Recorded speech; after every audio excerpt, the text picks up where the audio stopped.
વાત રાજકોટની ઉપલેટાના જામ ટીમડીમાં સસ્તા અનાજ કૌભાંડનો પર્દાફાશ થયો છે અને ગરીબોના કોડિયા પર તરાપ મારતું મોટું કૌભાંડ સામે આવ્યું।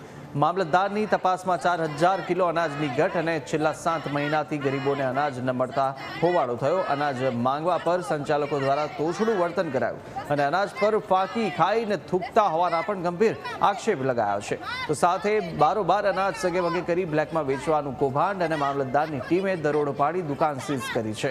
રેકોર્ડ અને સ્ટોકમાં મોટો તફાવત મળતા અધિકારીઓ સ્તબ્ધ થયા। કૌભાંડી સંચાલકનો પરવાનો રદ કરવાની પ્રબળ માંગ ઉઠી ત્યારે તંત્રની કડક કાર્યવાહીથી કૌભાંડીઓમાં પણ ફફડાટ થયો। 3 મહિનાથી આ રેગ્યુલર માલ આવતો નથી, માલનો જથ્થો કપાઈને આવે છે અને અમે બૈરાઓ ખૂબ જ હેરાન થાય છે સાંજના 5 વાગ્યા સુધી।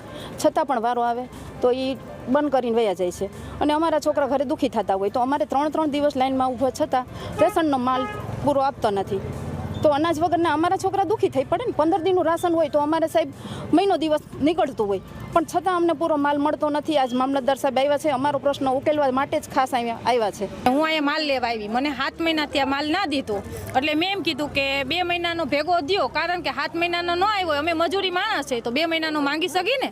તો અમને ધક્કા ખવડાવે, આવ્યો નહીં અને હું આવી ને એટલે આ કૂપન મને માથે માર્યું એ કે નહીં જાવ, જેને કેવું હોય એને કહી આવો, આજે નથી દેવો કાલે નથી દેવો, એવો અમને અમારે સામે વતન કરે છે। અમે 7 મહિનાથી અહીંયા ભેગા થાય છીએ ઘઉં ને ચોખા લેવા। અમે નબળા માણસો છે અને ઘઉં ચોખા લેવા આવી છીએ તો લાઈનમાં ઊભા રહીને આખો દી વયા જાય છે। એવું 6-7 મહિના તો 3 મહિના થાય ને તો એમ કે મામલતદાર જાઓ, તમારું નામ પાછું ચડાવી આવો અને કંઈ અમને પૂરો માલ આપતા જ નથી। આક્ષેપો લાગી રહ્યા છે કે બારોબાર માલ વેચવામાં। હા, એના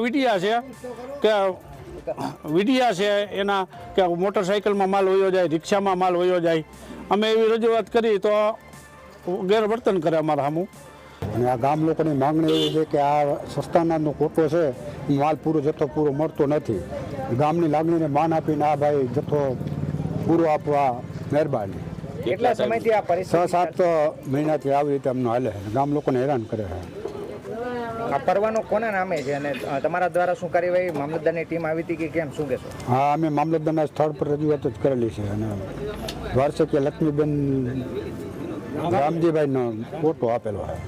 આજે જામ ટીમડી ગામે જે લક્ષ્મીબેન રામજીભાઈ વારસંકિયા નામની રાજભીભાવની દુકાન આવેલી છે, આ દુકાનદાર દ્વારા જથ્થો ન આપવા બાબતે તથા ગ્રાહકો સાથે તોછડાઈપૂર્વકનું વર્તન કરવા બાબતેની ફરિયાદ મળેલ હોય અમે અહીંયા જામટીમડી ગામે આવેલા છે તથા જે હાજર ગ્રાહકો છે તેમની સાથે વાતચીત કરી અને તેમની ફરિયાદ જાણી અને રિપોર્ટિંગની કાર્યવાહી કરેલ છે।